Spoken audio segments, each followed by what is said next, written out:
Friends, today we bring you a story so emotional, so powerful, it will touch your heart and leave you speechless. A single mother, standing at the checkout, forced to return baby formula for her crying child, and the unbelievable reaction of a millionaire that changed everything. Before we begin, please make sure to like this video, share your thoughts in the comments, and subscribe to our channel for more heart-touching stories. Don't forget to click the bell icon, so you never miss the next one. And remember, watch this video until the very end, without skipping, because every moment of this story will take you deeper into its unbelievable truth. Tell us in the comments, from which country are you watching this video? We would love to know where our family of viewers is joining from. So, let's not wait any longer, let's begin. The Saturday crowd moved like a steady tide through Riverside Market on the Upper West Side. Metal carts clattered, a barista called out latte orders from the in-store kiosk, and a Sinatra tune leaked from a ceiling speaker that crackled on the high notes. Under the soft hum of fluorescence, Danielle Sanders tightened her hold on her 9-month-old daughter. Melissa's warm cheek pressed into Danielle's collarbone, her tiny fist anchored in the fabric of her mother's thrift store peacoat. Danielle had tried to be strategic. She'd come with a list and a strict ceiling, $40, not a cent more. The basket hanging from her forearm carried only absolute necessities, a small can of infant formula, a budget pack of diapers, 2 carrots, a yellow onion, a handful of celery stalks, a store-brand bar of baby soap, and 2 jars of pureed sweet potato. She had done the math in the produce aisle twice, then again by the dairy case. Prices nudged upward like stubborn temperatures. Her savings moved in the other direction. Melissa fussed, a wordless whimper that meant hungry soon. Danielle bounced on her heels the way the pediatrician had shown her, gentle, rhythmic, whispering the same promise she'd made every day since January.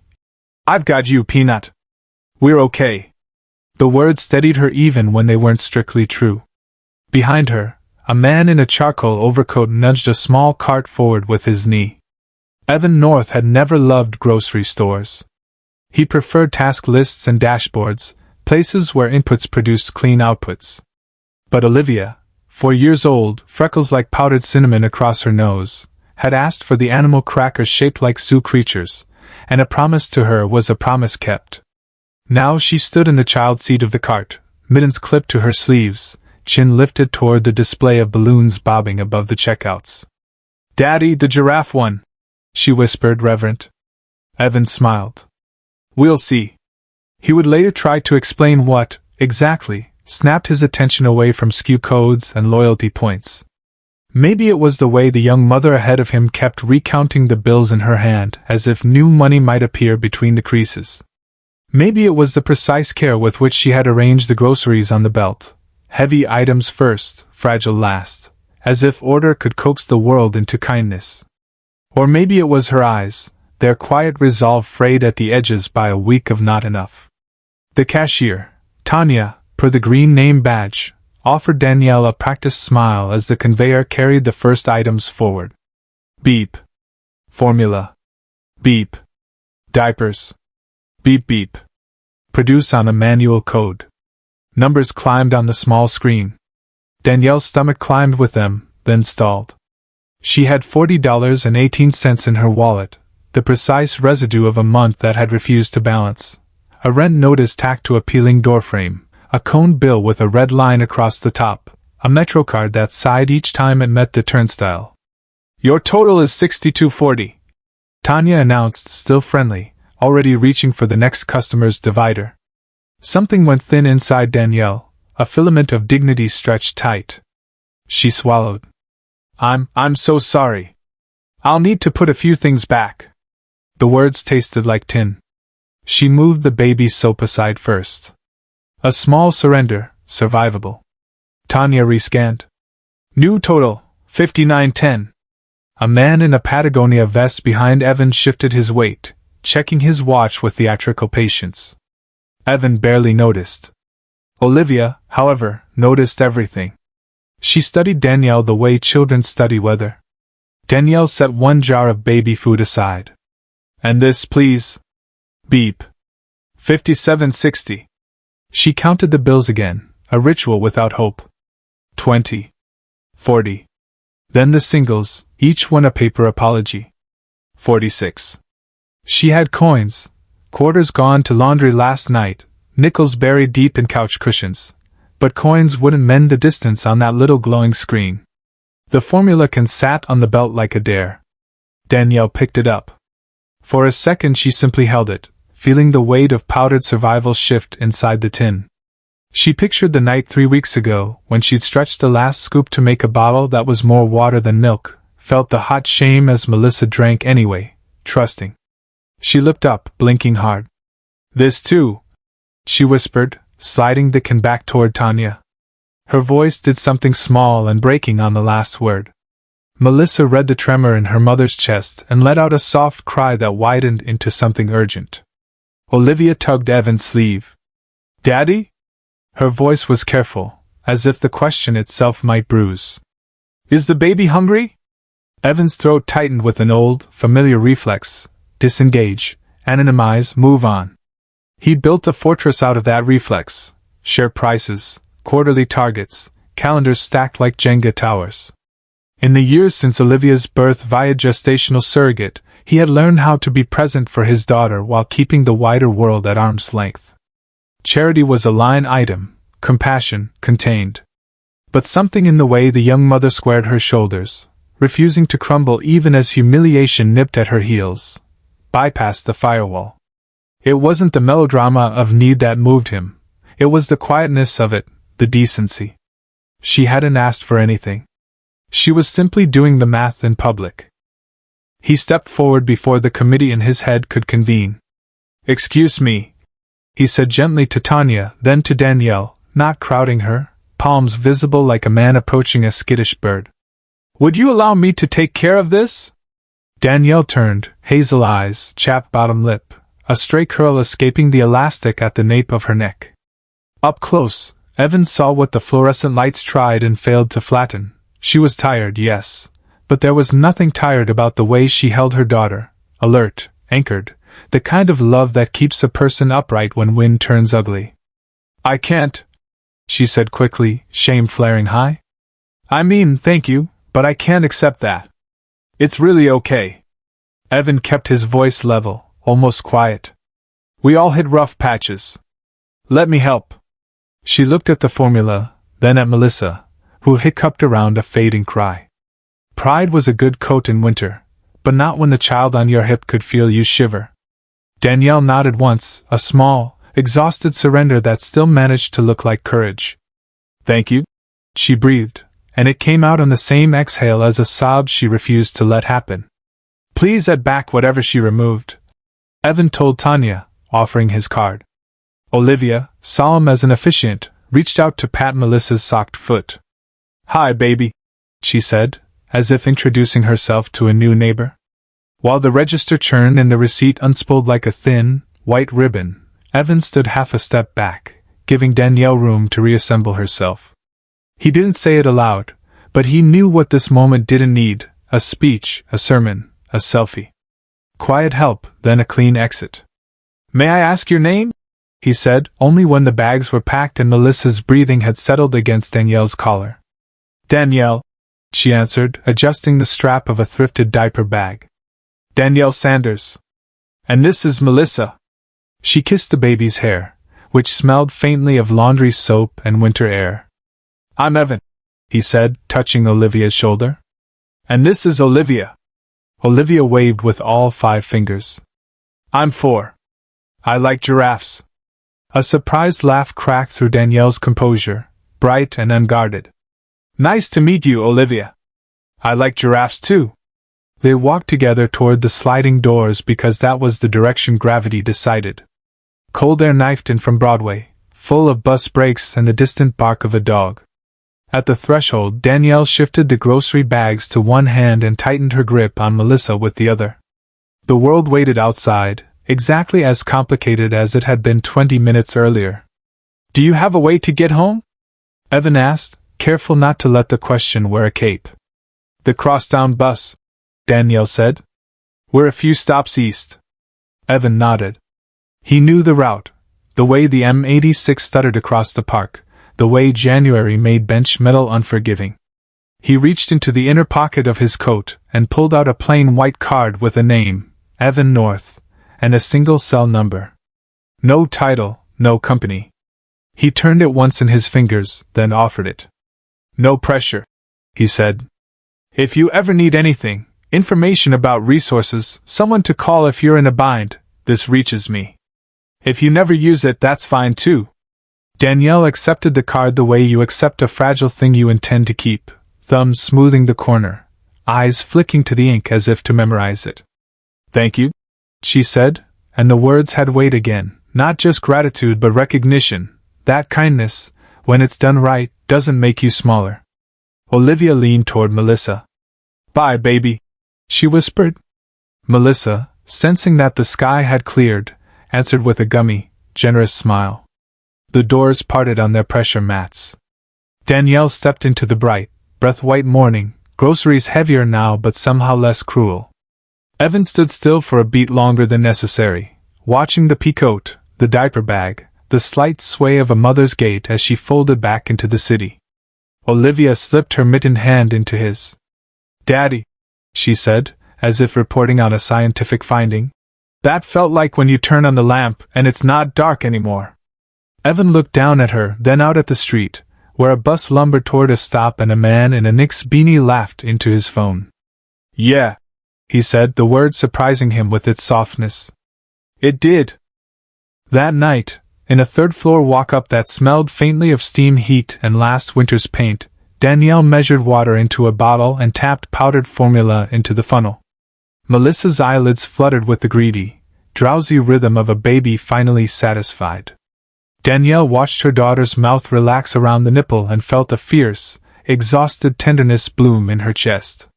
On the chipped laminate counter lay a plain white card, Evan North and a single cell number, catching the weak light from the stove hood. She didn't call. Instead she rinsed the bottle, stacked the groceries like small victories on the open shelves, and sat at the tiny table with her laptop.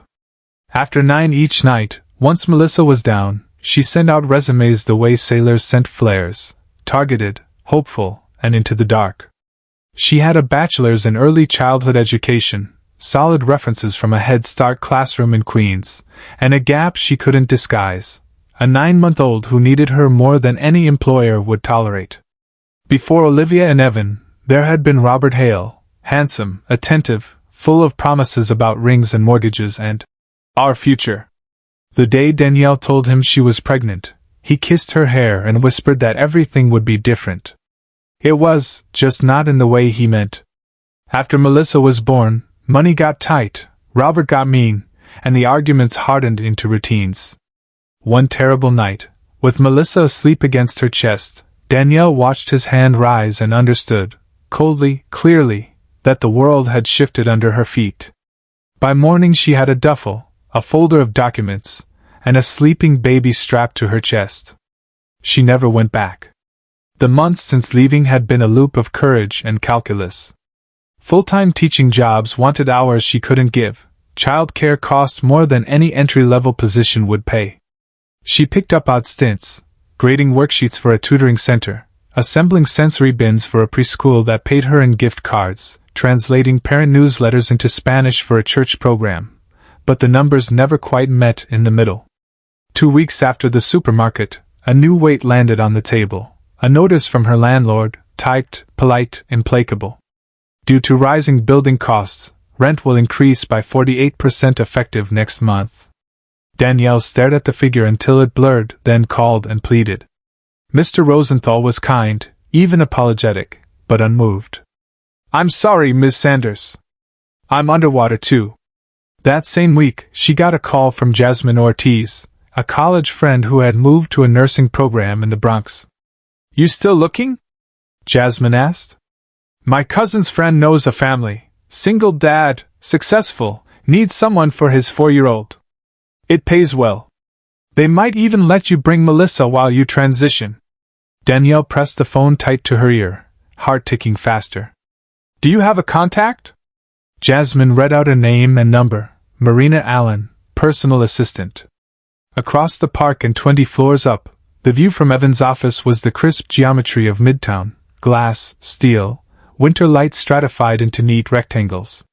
His calendar blocks were a stack of colored bricks, but his focus kept sliding out of its grooves. He saw Danielle at the register, her hands steady even as her voice shook, the way she had held the formula can like the hinge of the world. He had always been good at building, first code, then teams, then a company called North Arc that sold machine learning tools to hospitals and transit authorities. By 25, after a wreck on the Taconic took both his parents, he'd poured grief into work until the work became the only thing that made sense. He learned to be useful, decisive, fair, and, as wealth accreted around him like a shell, wary. People wanted things. They wanted access, favor, and angle. It seemed cleanest to keep life sorted into safe compartments: business, fatherhood, philanthropy. Love was a story about other people. Olivia had arrived through surrogacy on a gray April morning, her first cry a thin, indignant ribbon of sound that made Evan laugh and cry at once. He hired the best, a pediatrician who answered texts at midnight, a speech therapist on retainer. Just in case, a nanny named Carla who ran the household like a conductor. Still, there were nights, watching Olivia sleep, when guilt would sidle in and sit beside him, guilt that he had built a fortress so high that his daughter could not see beyond its walls. Carla asked to speak with him on a Monday. "My mother's hips," she said, wringing her hands. "She needs me in Phoenix." "I'm sorry, Mr. North. I can stay 2 more weeks." Evan thanked her and meant it. After she left, he buzzed Marina. "I need a replacement yesterday," he said. "Start with agencies, but widen the search. Strong references, CPR certified, early childhood background preferred."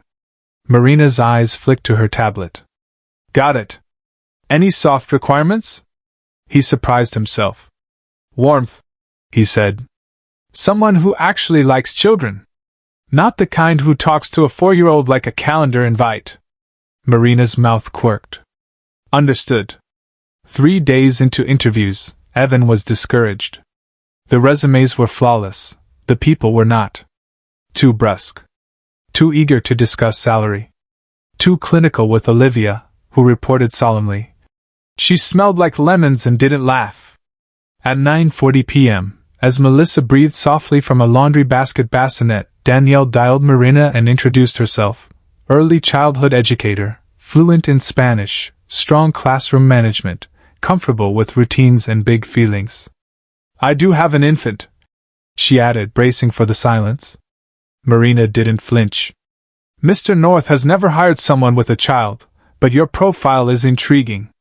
Can you come tomorrow at 2? Danielle looked around her apartment as if the answer were printed on the walls. "Yes," she said. "I'll be there." Morning came braided with nerves. Danielle bathed Melissa, packed diapers, wipes, a spare onesie, a soft book with crinkly pages. She put on her best black slacks and a clean white blouse, tamed her curls, and chose the one pair of flats that didn't squeak. On the bus across 86th Street the city slid by brownstone stoops, bundled dog walkers, a saxophonist under a scaffolding making February sound like June. The lobby at North Arc was an atrium of glass and stone, warmed by a wall of living plants and the low murmur of well-dressed people in a hurry. Danielle presented her ID to a receptionist who looked like she belonged in a jewelry ad. 22nd floor, the woman said with a professional smile that softened when she noticed Melissa's wide, curious stare. "She's adorable." Upstairs, Marina met her with a firm handshake and an appraising kindness that felt like sunlight through a window. "Water? Coffee? You made excellent time," she said, ushering Danielle into a tastefully spare waiting area. "She's 10 months?" Marina tickled Melissa's socked foot and got a gummy grin for her trouble. "Good temperament." "I've been lucky," Danielle said, smoothing a pocket of fabric on her blouse. "And diligent." Marina's smile deepened. "Mr. North will see you now." Danielle followed her down a corridor where abstract art hung in bold statements of color. Marina opened a door, announced, "Ms. Danielle Sanders," and stepped aside. The office was all winter light and clean lines, a slab of walnut for a desk, the city squared behind glass. Evan stood as they entered, buttoning his jacket from habit. He looked exactly as he had in the supermarket, only sharper, tailored navy suit, the hint of stubble he never quite remembered to shave on time. He started to say, "Miss Sanders," and then his eyes caught up with the facts. "Danielle," he said, as if the name had simply found its way out of him. For a heartbeat, the room held both of their faces, the surprise, the warmth that flushed quickly behind it, the shared recognition that fate sometimes had a sense of humor. Danielle's knees went a little loose.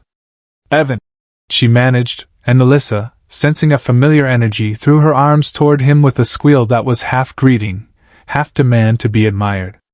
Marina glanced from one to the other, comprehension dawning, and then tact closing politely over it. "I'll give you both a moment," she said, and slipped out, the door whispering shut behind her. Evan circled the desk, hands open, not assuming but offering. "May I?" he asked, nodding at Melissa. Danielle laughed, breathless. "She seems to think so." He settled the baby against his shoulder like he had done it 1,000 times and felt something inside him click, the way a door does when the key finally turns. "How have you been?" he asked softly, eyes still on Melissa's delighted, drooly face. "Making it work," Danielle said. "Most days." They looked at each other then, properly, with no conveyor belts or impatient sighs behind them, just the hum of HVAC and the bright, watchful rectangle of sky. Somewhere below, a siren rose and fell, and the city kept on with its great indifferent kindness. In the quiet, both of them understood, whatever this was, it hadn't been an accident. Evan broke the silence first, the corner of his mouth lifting as Melissa patted his lapel with gummy authority. "I have to admit," he said, "this is not how most interviews begin." Danielle exhaled a laugh she hadn't known she was holding. "Me either. Usually there's a clipboard." They spoke practically at first. Marina slipped back in with a legal pad and a glass of water, then withdrew when Evan waved her off. Danielle explained her background: Head Start in Queens, 2 years as a lead teacher in a blended preschool classroom, her philosophy about routines and responsive caregiving, how she scaffolded independence without forcing it. She didn't hide her reality, she framed it. "My daughter is 10 months old," she said. "I know that's unconventional. But it's made me sharper about safety, schedules, and reading children's cues." Evan listened, the habit of due diligence softened by a warmth he didn't bother disguising. "Most of the candidates have the paperwork," he said. "You have the presents. And Olivia responds to presents." He glanced at the clock, 1:15. "Her dismissal is at 2:30. If you have time, would you come with me to pick her up? She'll tell me more in 5 minutes than I could learn in an hour." Danielle hesitated only long enough to check the tucked bottle in Melissa's bag. "We can make that work."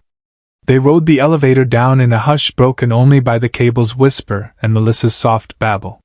In the garage, Evan's driver, Luis, pulled a black SUV forward. Danielle's eyes flicked to the rear bench already fitted with a toddler booster, and beside it, a rear-facing infant seat. Preparedness, not flash. "Luis," Evan said, opening the back door. "This is Danielle. And Melissa."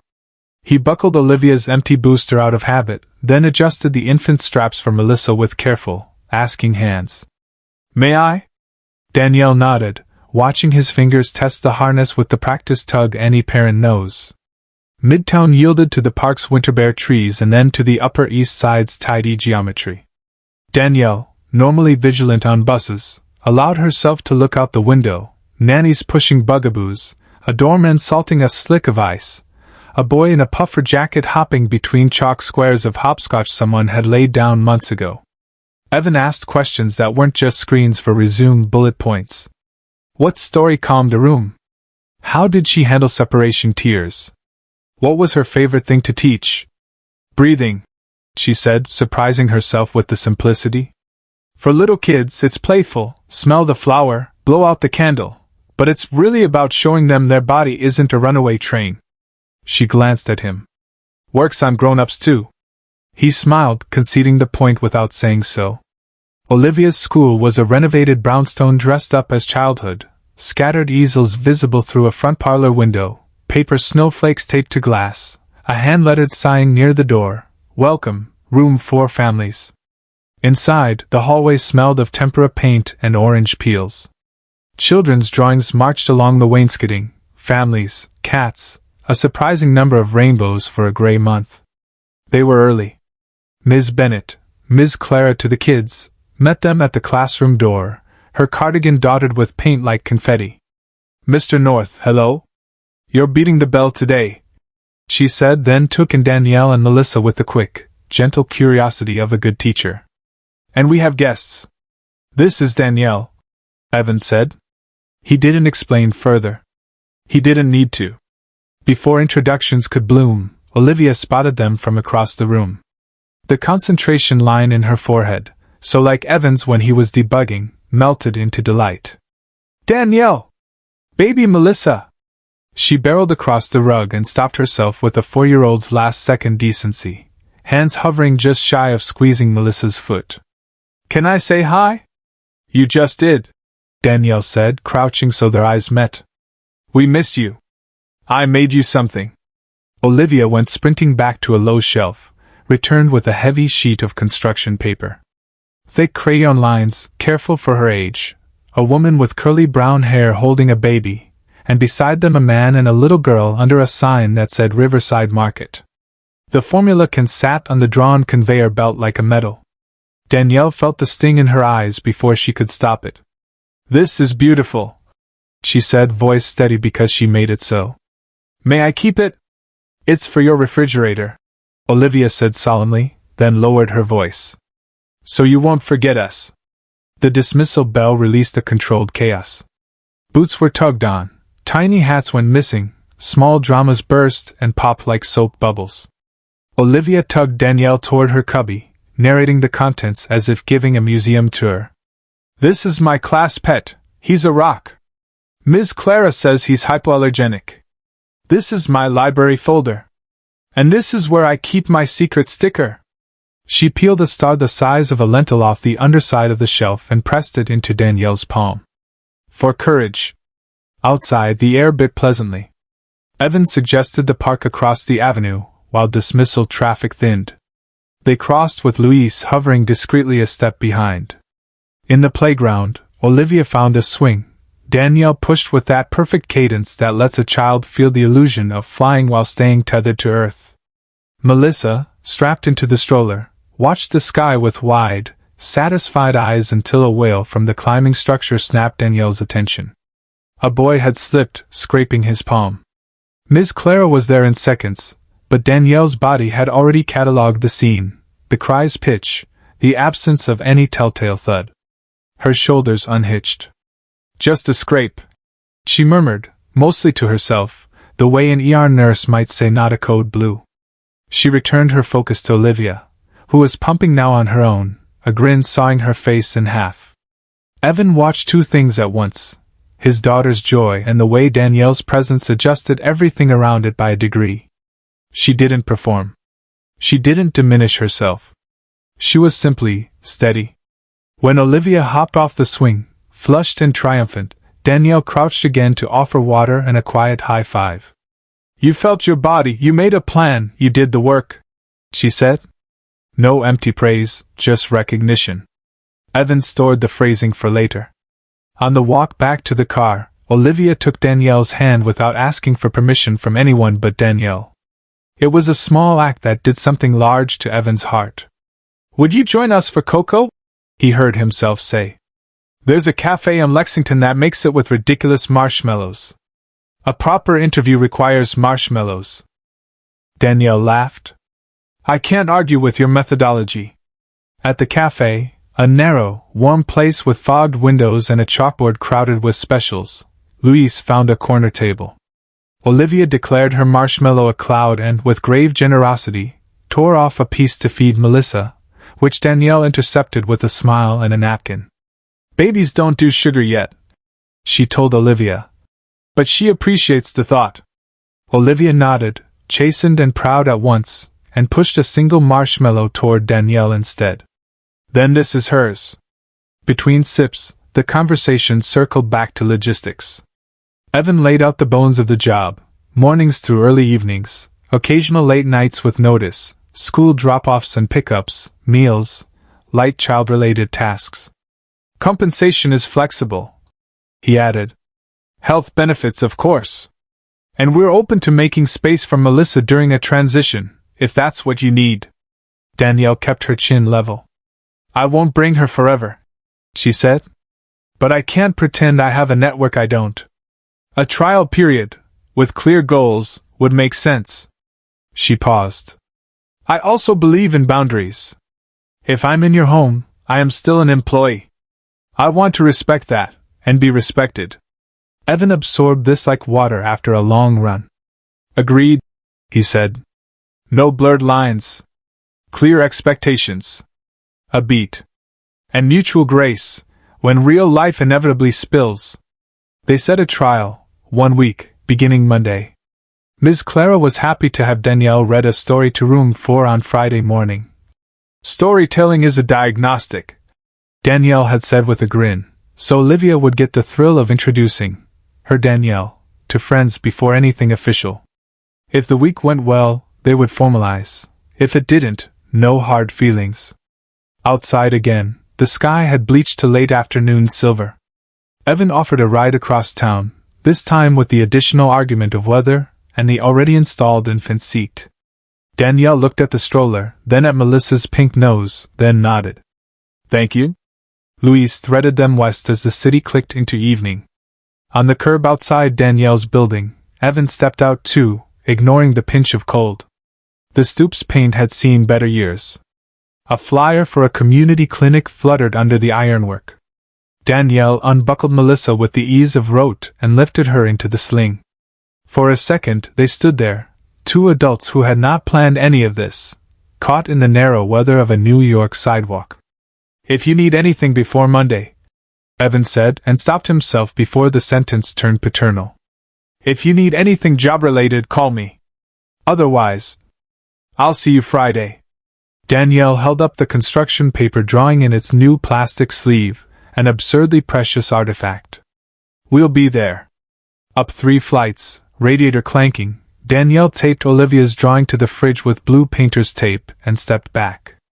The paper leaned a little to the left, like a sail catching a forgiving wind. Melissa, fed and pajama warm, fell asleep with her palm open on Danielle's collarbone.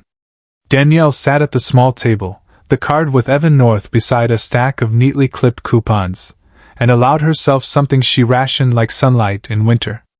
Hope.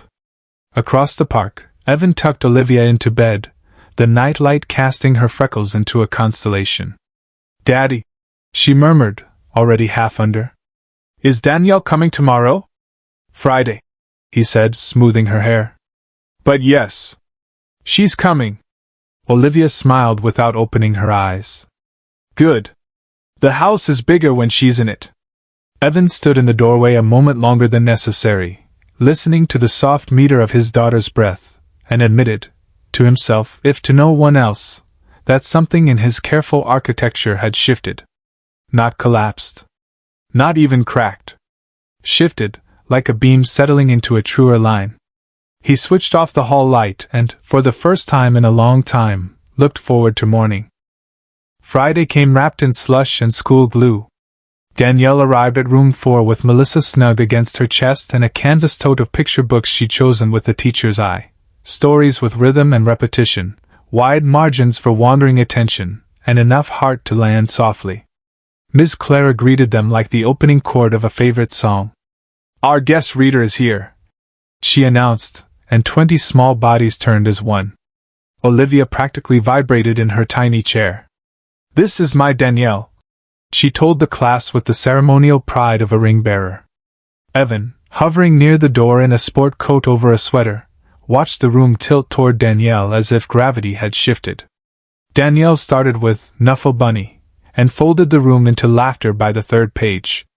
She paced her voice like a metronome, found moments to let a child finish a rhyme, paused to ask, "What do you think happens next?" A dozen hands shot up, the air electric with guessing. When a boy in the back row went glassy-eyed with the first tremor of a meltdown, She drifted to him mid-sentence, rested a palm on the floor beside his sneaker, and kept reading.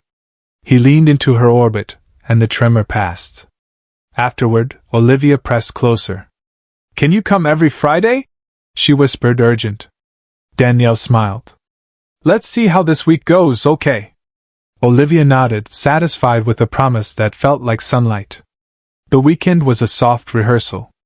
On Saturday, Evan texted a photo of Olivia at the Natural History Museum pointing at a diorama of wolves, she says there. "Dog cousins. See you Monday." Danielle typed back a picture of Melissa gripping a wooden spoon like a scepter, practicing for breakfast duty. The exchange was simple, almost ordinary, except nothing about any of it felt ordinary to either of them. Monday's trial began before the apartment's old radiator finished its morning hiss. Danielle was at Evan's brownstone by 7:30, hair braided back, a notebook in her pocket labeled in neat block letters, Olivia, routines/notes. Luis opened the door. The house smelled like coffee and toasted sourdough. Evan met them in the kitchen with an unguarded warmth that surprised even him. "Good morning," he said, as Melissa reached for his watch with imperial interest. Olivia barreled in on slippered feet. "We're making cinnamon toast," she announced, then stopped, expectant. Danielle crouched. "Team effort, chef?" They made a ritual out of it. Olivia measured sugar with a solemn pinch, Danielle supervised the butter knife, Evan managed heat and timing. When the toast landed, golden, dusted with cinnamon like a freshly mapped galaxy, Danielle guided a tiny gratitude. "What are you thankful for this morning?" Olivia thought hard. "Cinnamon," she decided. "And Danielle?" "And baby Melissa's toes." Evan cleared his throat into his coffee. Drop-off brought its first test. In the classroom doorway, a classmate launched into a dramatic goodbye to his mother and catalyzed a ripple of doubt. Olivia's fingers tightened around Danielle's. "Stay for 2 minutes?" she asked, lower lip staging a revolt. Danielle knelt so they were eye to eye. "Let's do our plan. Smell the flower, blow out the candle." They breathed together, slow in through the nose, soft out through the mouth, twice, 3 times. Olivia's shoulders unhooked. "You've got this," Danielle said. "I'll be at the door after circle time." Ms. Clara, witnessing the exchange, mouthed a thank you. Evan, 2 steps back, filed away the choreography of calm. The day unfurled into a sequence that made sense. Morning tidy with story and blocks, park loop with stroller and mittens, nap for Melissa synced to a work call Evan took from his home office so he could catch lunch with the girls at the kitchen island.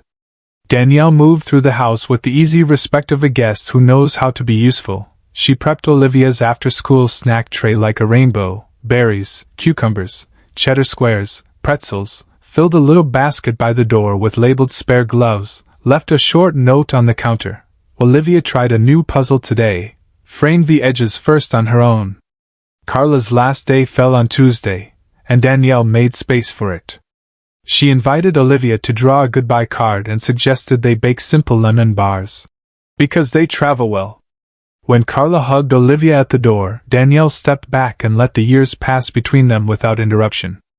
Evan thanked Carla with an envelope and eyes that were sincerely sorry to be saying goodbye. "You're leaving us better than you found us," he said. Carla touched Danielle's arm on the way out. "She's in good hands," she murmured. Danielle felt the blessing land. Midweek brought weather and worry, sleet against the windows, a text from Danielle's landlord that made her vision halo for a second, rent increase stands. Need confirmation by Friday. That night, after Melissa was asleep in the portable crib Danielle had set up in the guest room, she stared at her phone a long time with Evan's plain white card beside it. She did not call. She did, however, calculate. The numbers did not stop being numbers. On Thursday, a small emergency arrived in a grape. The fruit had been halved the way Danielle preferred, but Olivia laughed mid-bite and coughed wrong. Danielle was there before the fear could fully bloom, forward tilt, a calm cough prompt, a gentle back pat that was more reassurance than force. Olivia swallowed, eyes wide, then burst into relieved tears. Danielle rode out the wave with her, naming the feeling. "That was scary." Your body figured it out. You're safe. When Evan arrived from a meeting to a story retold in a 4-year-old's breathless present tense, and then it went funny and Danielle made me breathe, he met Danielle's eyes over Olivia's head. The look was gratitude, plain and unvarnished. By Friday afternoon, the house had a new cadence. Olivia's bedtime story migrated from one picture book to a nightly rotation of "Tell me about when you were little," which Danielle honored with patient, silly, specific tales. The time she lost a tooth in a pool, the day she learned to whistle through a blade of grass. Melissa's naps aligned more often with Evan's short windows between calls, and more than once he wandered down, tie loosened, to sit on the rug and build a block tower while Melissa drummed it with a wooden spoon, queen of percussion. That evening, after Olivia drifted into sleep and Melissa koala hugged her dream without complaint, Danielle and Evan ended up at the kitchen island with herbal tea and the week's notes open between them. Professional talk first, what worked, what to adjust, the Friday folder from school, the date for Room 4's March sing-along. Then the edges softened. "You changed the house this week," Evan said, not looking up at first. "Not just the schedule. The temperature." Danielle laughed softly. "Humidity is up 3% thanks to the humidifier and the soup."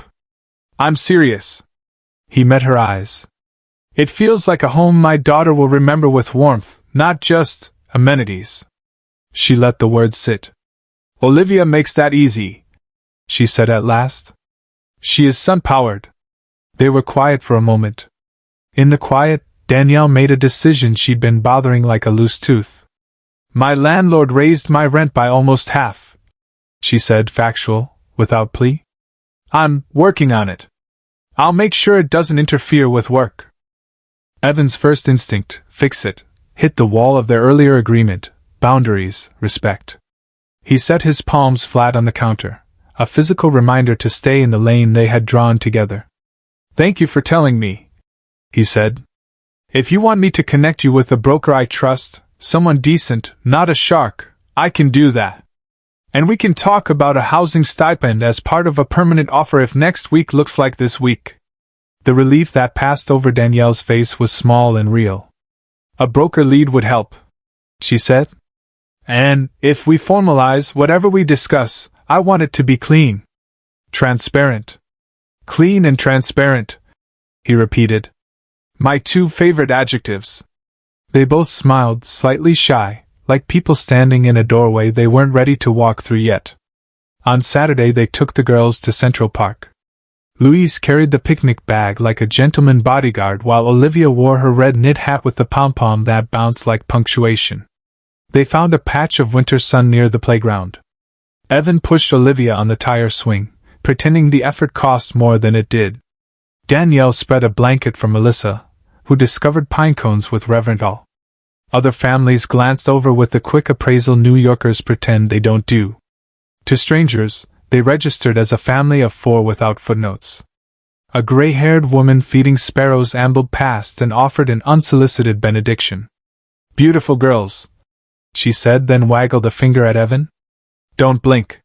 This part goes fast." He laughed, then looked at Melissa banging 2 pine cones together like cymbals and Olivia composing a speech to a cooperative pigeon, and the laugh warmed into something like ache. On the walk back, Olivia threaded her mittened hand into Danielle's and swung their arms with deliberate joy. "Daddy," she announced, "Danielle should live closer so we can do cinnamon toast every day." Evan glanced at Danielle. "We're exploring options," he said lightly. Danielle squeezed Olivia's hand. "We'll figure out the right plan, kiddo." Sunday night, as the city braided itself into Monday, Evan tucked Olivia in and waited at the doorway for the ritual question. It came, as always. "Is Danielle coming tomorrow?" "Yes," he said. "She's coming." Downstairs, the kitchen was tidy in that particular way it had been all week, systems Danielle had quietly introduced without fanfare. Evan stood alone for a moment, listening to the hum of the fridge, the small house sounds that mean everything is okay.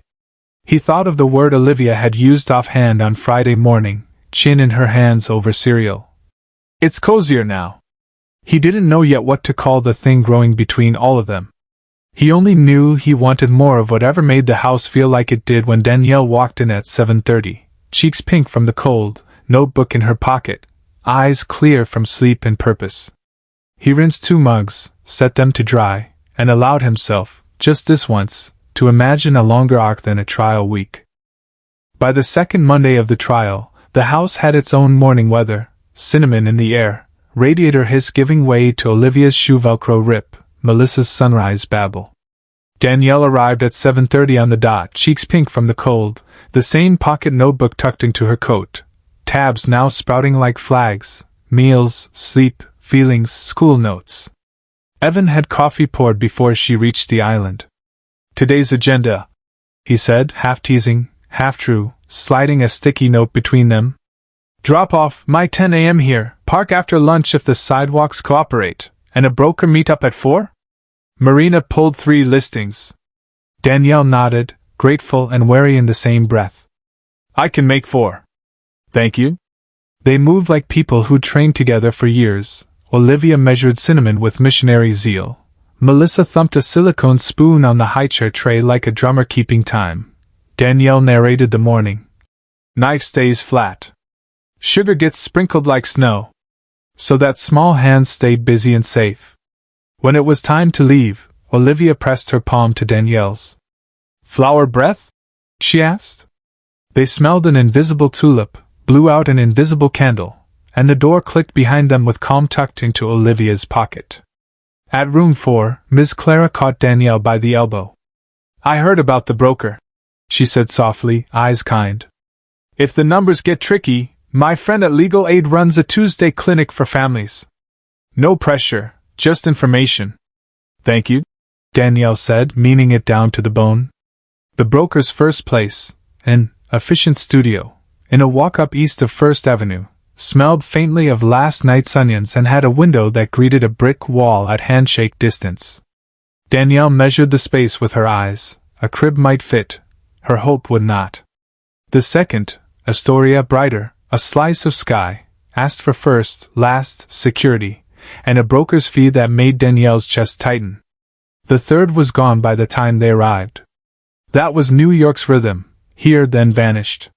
On the sidewalk, wind needled through her coat. Danielle tucked Melissa closer and counted silently, old habit. "You are safe." "She is safe." One step, then another. Evan watched her face without intruding. He could have said, "I'll cover it." The sentence crowded the back of his throat like a cavalry eager to charge. But they'd drawn a line together last week, and he respected it. "Let's widen the search," he said instead. "Marina knows Queens well. And, if we make this permanent, a housing stipend belongs in the offer. Clean, transparent." "Clean and transparent," Danielle echoed, allowing herself to smile. That night, as Melissa slept and the radiator clanged its tired lullaby, Danielle's phone lit with a number she hadn't seen in months. For a beat her thumb hovered above decline. Then she slid to answer. "Danielle." Robert's voice carried its old glossy confidence. "I heard you're shacking up with some rich guy. Must be nice after abandoning me with bills." She ended the call before the next sentence could bruise. Her hands shook a little. She switched the phone to Do Not Disturb, then stood at the sink until cold water calmed her skin. When the apartment felt too small to hold her breath, she pressed her palm to the fridge where Olivia's drawing hung slightly crooked, Riverside Market. A steadier truth. On Wednesday, trouble chose timing. At pickup, as parents clustered with strollers and coffee, Robert Hale ratcheted himself into the scene like a bad hinge. He came fast, voice too loud for a school doorway. "We need to talk, Danielle." Heads turned. Olivia's hand found Danielle's and squeezed. Melissa stirred against her chest. "No," Danielle said, voice even. "Not here. You can't keep my kid from me." He jabbed a finger toward Melissa as if she were a bill to be paid, not a person. "You ran off, now you're, what, auditioning for a new family." Ms. Clara materialized between the two of them with an authority honed by 1,000 playground disputes. "Sir, this is dismissal. You need to step back." Her eyes flicked to the security guard, who was already moving. Robert laughed, ugly and familiar. Of course. The teacher club. Always in each other's pockets. Danielle shifted, keeping Olivia behind her. Calm cost her. She could feel the old fear tick its nails along her ribs. But she paid it because the children watching deserved the receipt.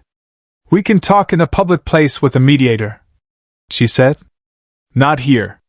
Evan reached the doorway in time to catch the last sentence. He'd gotten a text from Lise. Possible situation at school, and abandoned a conference call without apology. He didn't stride in like a rescuer. He didn't posture. He stood at Danielle's shoulder, presence without theatrics. Is there a problem? He asked, level, to no one in particular, and everyone at once.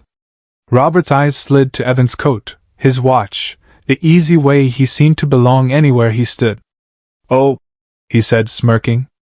The benefactor. Sir, the security guard said, hand lifted in a stop sign. You need to leave now. Robert swore under his breath, flung one last grenade. This isn't over. And stalked off, drama-hungry for an audience. Silence stretched, then snapped softly. Ms. Clara exhaled. Olivia's grip on Danielle's fingers loosened. Flower breath? Danielle whispered. They did it together, 3 times. Danielle, Olivia, even Evan, who surprised himself by following the child's lead. Air in, air out. The world resumed. Outside, Evan kept his voice neutral. May I call Marina to get you resources? Family court advocates, safety plans? Only if you want. Please, Danielle said, the word not surrender but choice. That night Marina emailed a list. Legal aid clinic hours, family justice center addresses. A pro bono attorney who specialized in protective orders and custody consults. She also attached a simple, practical safety plan.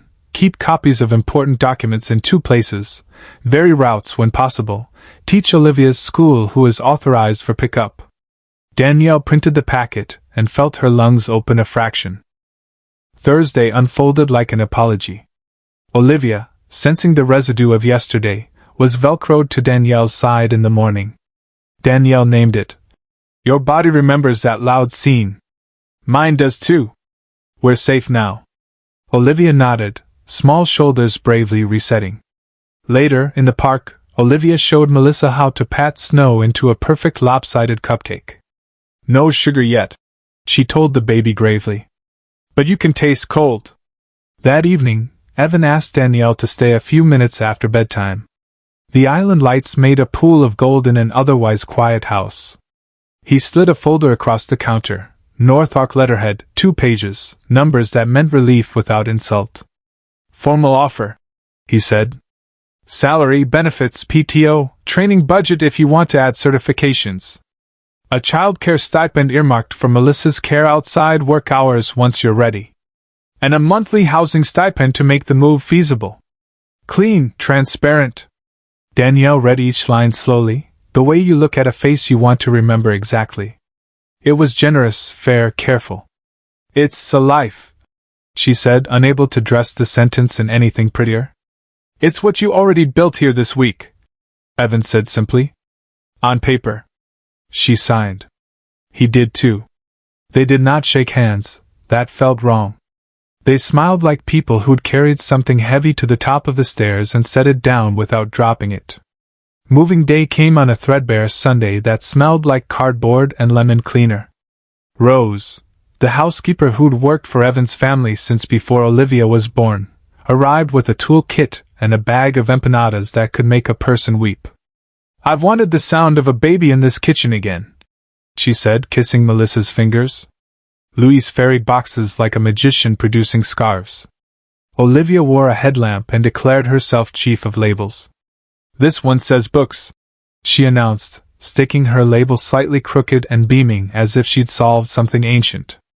Danielle's old apartment, 3rd floor walk up, paint cracked like a dry creek bed, shrunk under the kindness of people who did not have to be there and chose to be anyway. She took one last look, touched the wall where the crib had leaned, and whispered, "Thank you," to the room that had held them when there was nowhere else to go. Back at the brownstone, the room at the rear of the 2nd floor had been quietly transformed. A twin bed with a quilt and soft, forgiving colors. a crib beside it. A small dresser that Rose had lined with fresh paper that smelled faintly of oranges. A rocking chair positioned to catch a slice of sky. On the windowsill, Olivia had placed a rock painted with wobbly daisies. "For good dreams," she said, proud and shy. Danielle set a photo of her mother, laughing, head thrown back, on the dresser and felt the room accept it. Melissa, thrilled by square footage, crawled an exploratory oval and then demanded to be scooped. Danielle obliged, burying her face in baby hair that smelled like soap and new beginnings. Dinner was loud in the way families are loud when tired and happy. Rose's empanadas disappeared. Olivia tried a green bean and announced it. Acceptable. Melissa, in her high chair, performed a symphony on a silicone plate. Evan kept catching Danielle's eye across the table and then looking away, not out of shyness but because the feeling rising in his chest required respect.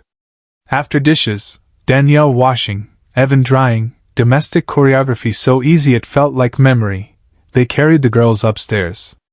Olivia's ritual, 2 books, a song, the question she'd asked since the day Danielle read to her class, arrived on cue. "Are you here tomorrow?" "Yes," Danielle said.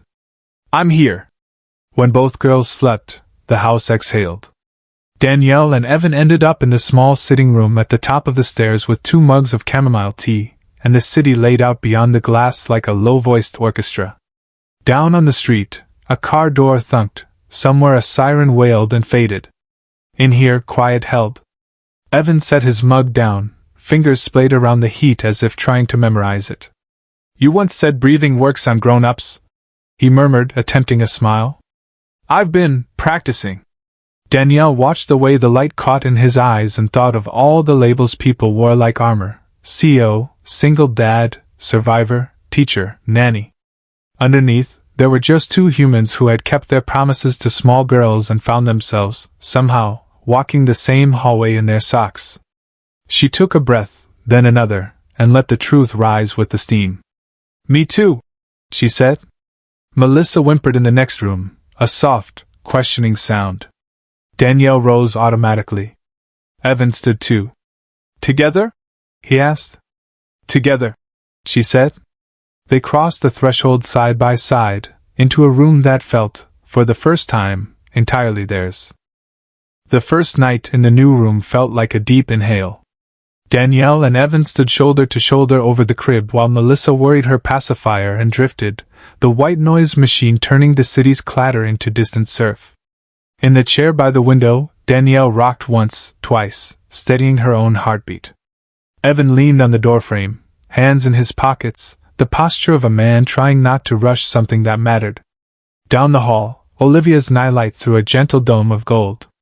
"It smells different," she had said at bedtime, nose wrinkling with 4-year-old seriousness. "Like oranges and clean sheets." She'd considered this, then nodded. "It smells like staying." They talked in the small sitting room with mugs of tea going warm in their hands. Guardrails first, because 2 people who had built themselves back up from different kinds of loss knew you keep the scaffolding in place until the structure can stand alone. "We keep it professional while I'm your employee," Danielle said, not unkindly.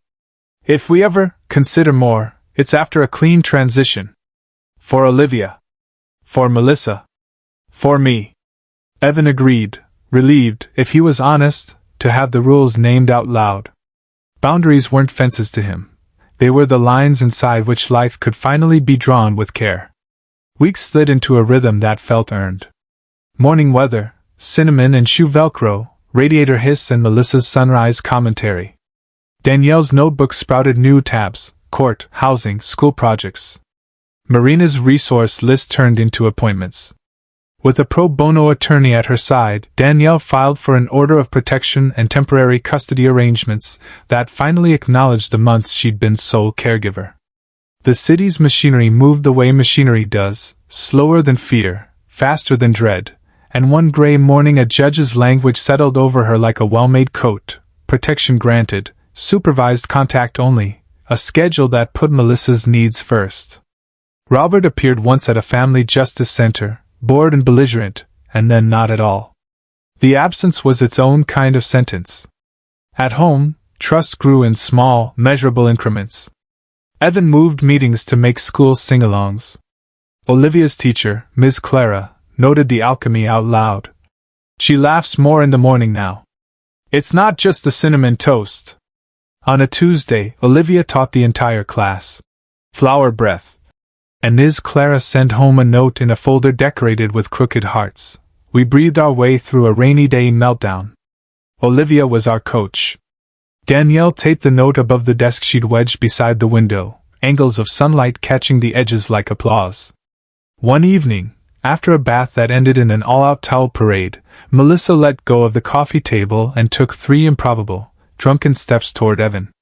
He was on the floor building a block tower with Olivia, socks mismatched, tie forgotten on the back of a chair. The blocks fell, Danielle's breath hitched. Olivia launched into a commentary worthy of a sports channel. Melissa turned her small triumph into a giggle that pinballed around the room.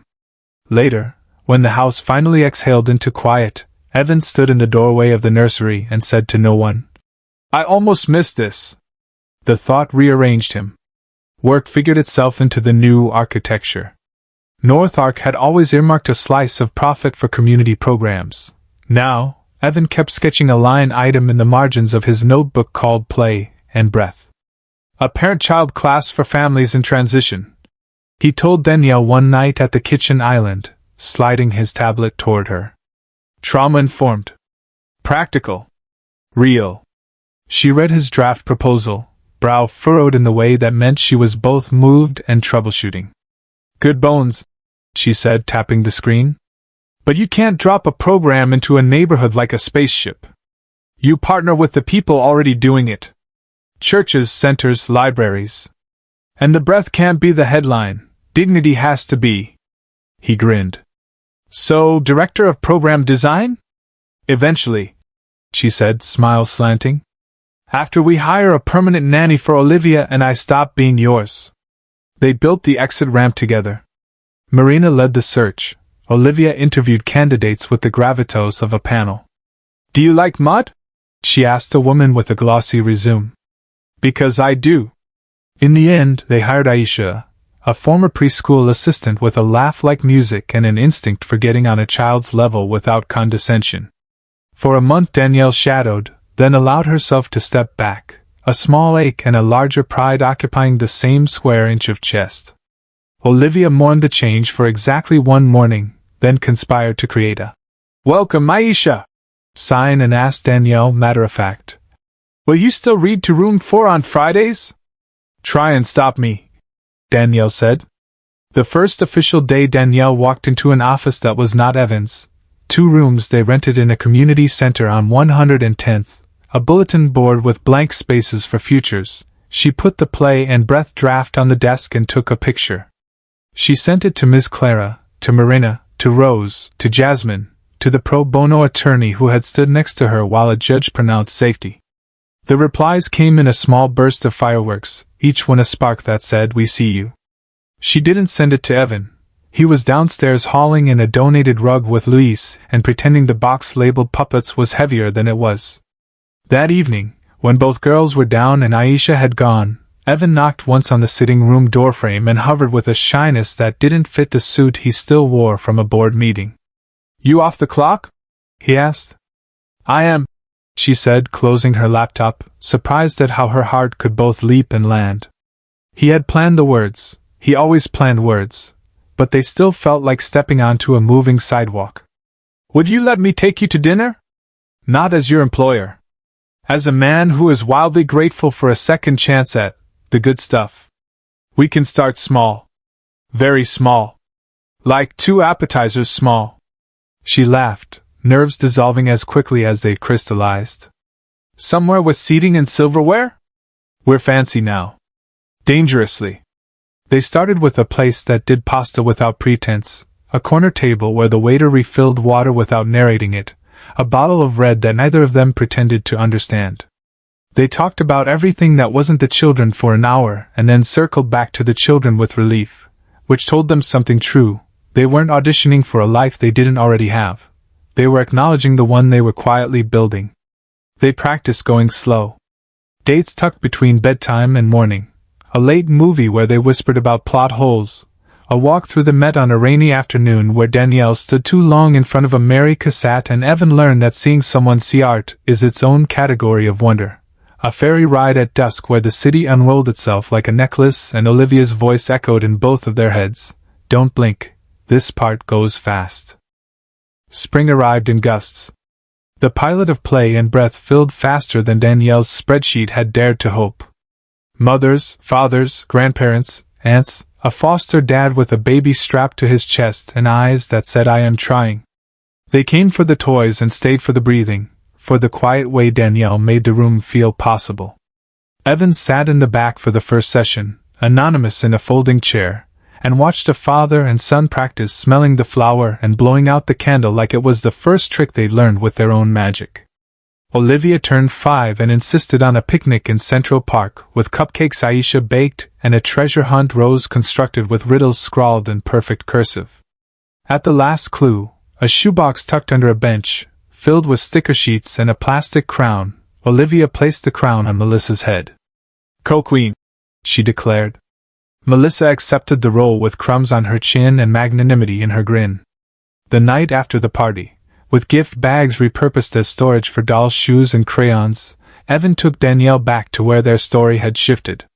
Riverside Market at an hour when it was oddly quiet, the loudspeaker muttering about a sale on oranges. He had cleared it with a manager who looked scandalized and then delighted. Money was not the point, Evan had said, but gratitude was. He steered them not to the checkout but to the cereal aisle, where Olivia, in a yellow raincoat, solemnly placed a box of animal crackers in the cart like a benediction. At the register, the cashier, Tanya, the same green name badge, a little more silver at her temple, did a double take and then broke into a grin so wide it turned the room warmer. "Well, I'll be," she said. "You two again." "Us," Olivia corrected, pointing around the cart. "All of us." Evan turned to Danielle with a small box in his hand he had not planned to open under fluorescent lights, but suddenly couldn't imagine opening anywhere else. He didn't kneel, this wasn't theater, and the tile was sticky besides, but he did lean in, voice lower than the beeps and the hum. "You once told me the right help doesn't make you smaller," he said. "You made this life big. For all of us. Will you marry me? Slowly, the way we've done everything. On purpose." Danielle's answer arrived before the ring had finished catching the light. It wasn't loud or ornate. It was a laugh that turned into a yes that turned into Olivia's squeal that turned into Tanya's. "I'm calling my manager, I need a minute," which turned into the kind of applause only strangers can give you, pure, quick, uninvested and somehow exactly what the moment needed. They kept their promise to do it right. A city clerk with kind eyes and efficient stamps made it official on a Thursday morning. A small reception in the community center's sunlit room made it sweet. Rose cried. Louise did not but blamed the pollen. Marina pretended to scold them for scheduling Joy between quarterly reports. Ms. Clara gave Olivia a bouquet of construction paper flowers room 4 had assembled with the concentrated joy of 5-year-olds. Melissa, tiny in a dress with blue dots, fell asleep on Evan's shoulder, her mouth open in a perfect baby O, as if astonished by how calm the world felt. The house changed again after that, not by a revolution but by a click into alignment. Evan's office inbox still regenerated like Hydra heads. Danielle still color-coded a calendar that belonged to 3 schedules and 1 soul. Olivia lost a tooth and negotiated an exchange rate with the tooth fairy that would have impressed a venture capitalist. Melissa discovered the word, again, and applied it to slides, songs, and kisses.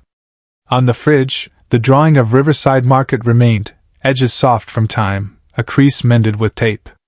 Beside it, a new picture Olivia made the week of the wedding, 4 figures, all hands connected, under a banner that said home in letters that wobbled and held. On a night like any other months later, dishes stacked, backpacks checked, 2 toothbrushes with froth still melting in the sink, Evan turned off the kitchen light and paused in the doorway. The house had a sound now, one he could name if pressed, the hum of belonging. Danielle looked up from Melissa's curls, Olivia leaned into her side, and he remembered the first time Olivia had defined it better than he ever could. "Daddy," she'd said, once upon a checkout line. That felt like when you turn on the lamp and it's not dark anymore. He reached for the switch in the hall and smiled as the warm pool of light came back on, not because they needed it, but because they could.